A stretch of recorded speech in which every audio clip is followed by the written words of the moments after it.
What is up, team? Brandon here from Go Headquarters, bringing you the full breakdown for today's workout.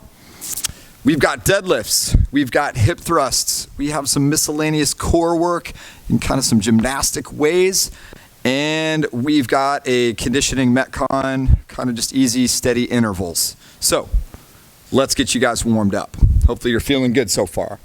Kicking things off, we've got 3 rounds. We're going to do 10 ground to overhead. We call those GTOs for short, and they come in many ways. So 10 GTOs, a crab crawl, and then 3 log rolls, which is basically a hollow body position, guys. So for the ground to overhead, many options here. So I'm going to demo this with the plate because a lot of you guys will maybe have access to this as opposed to maybe a gel ball or a medicine ball. You can use dumbbells, you can use kettlebells, just about anything will work for this, and it doesn't need to be heavy. We are just warming up after all. So basically with my plate, I'm just going to tap the ground kind of between my feet. I am going to work on keeping my back flat, and I'm just going to pick this thing up and get it over my head. Okay, so we're just looking for kind of this full body routine here just to get everything moving just a little bit. So 10 reps there, nice and easy. Don't worry about blitzing through them real quick.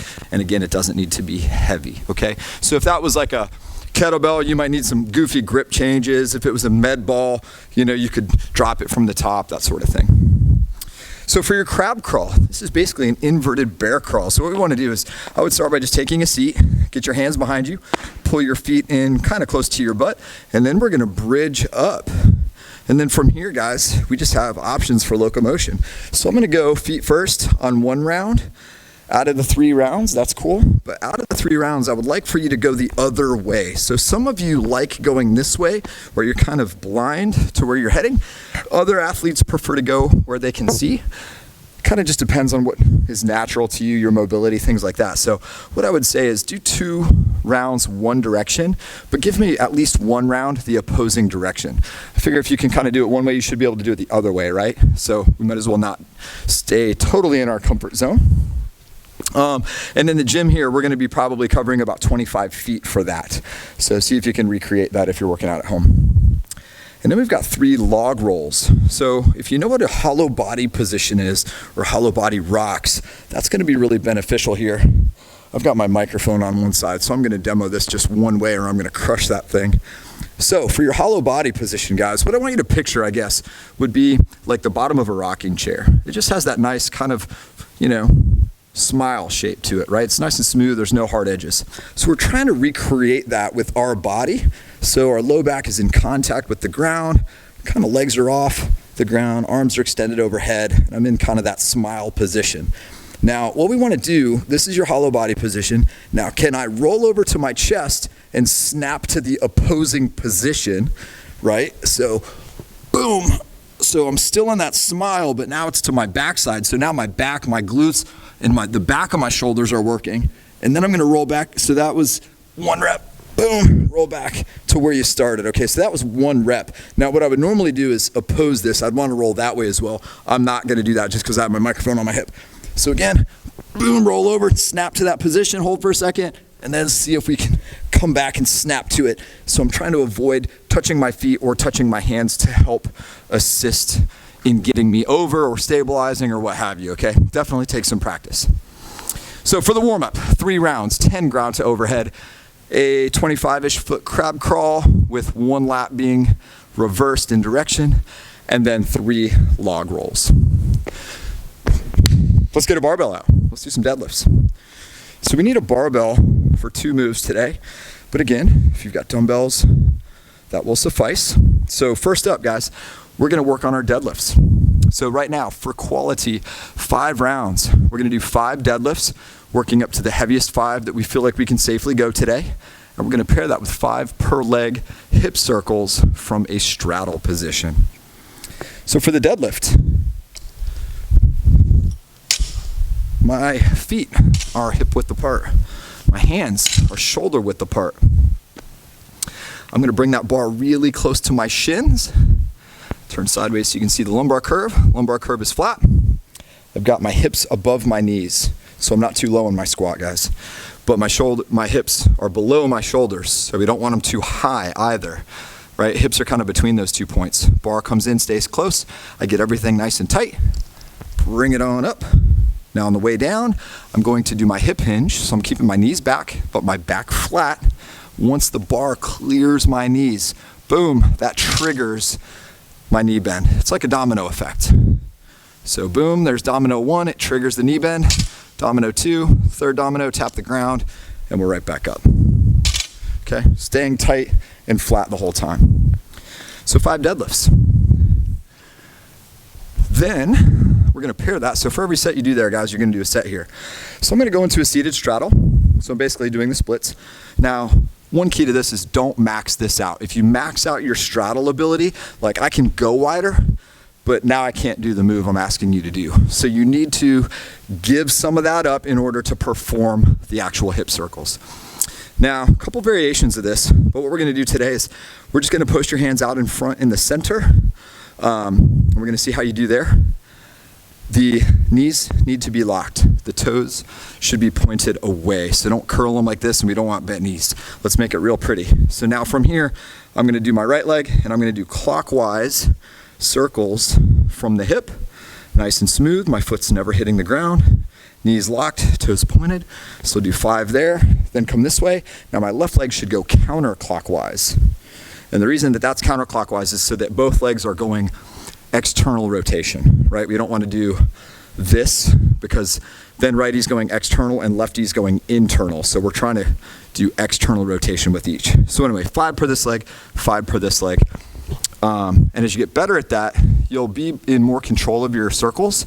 And then of course you'll get better at going to a wider straddle. So just don't force that width right now. I would rather you get like tighter circle control, okay?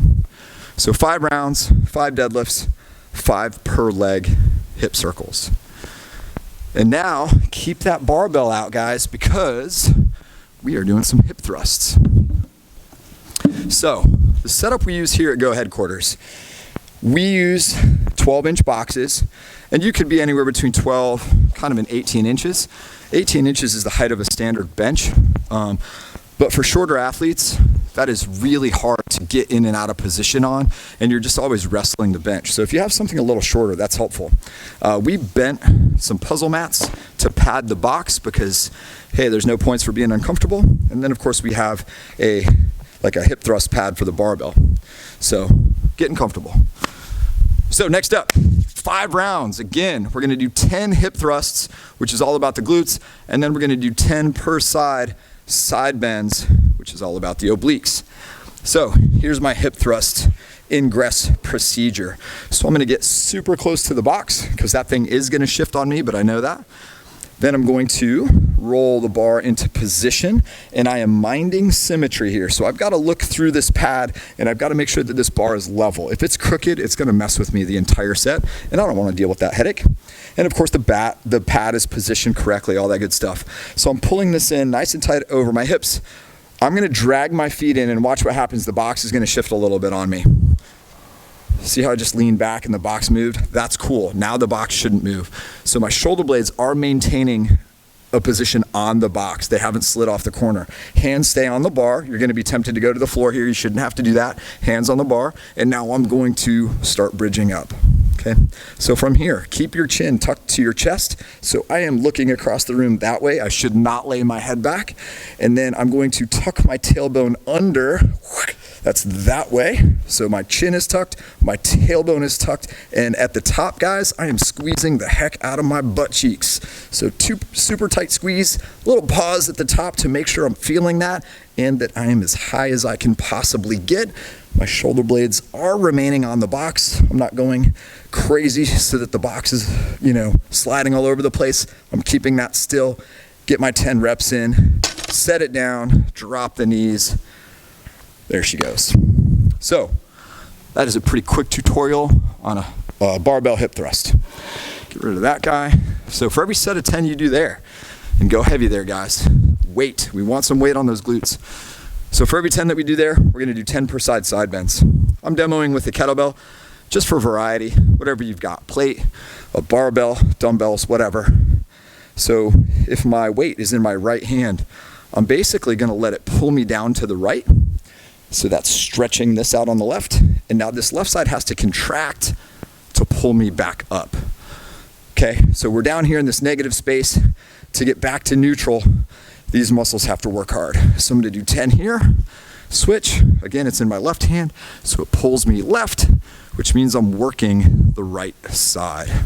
Okay, make sure you're only using one weight here, guys. If you use a weight in each hand, they are offsetting each other, and that actually kind of negates the resistance. So, set rep review.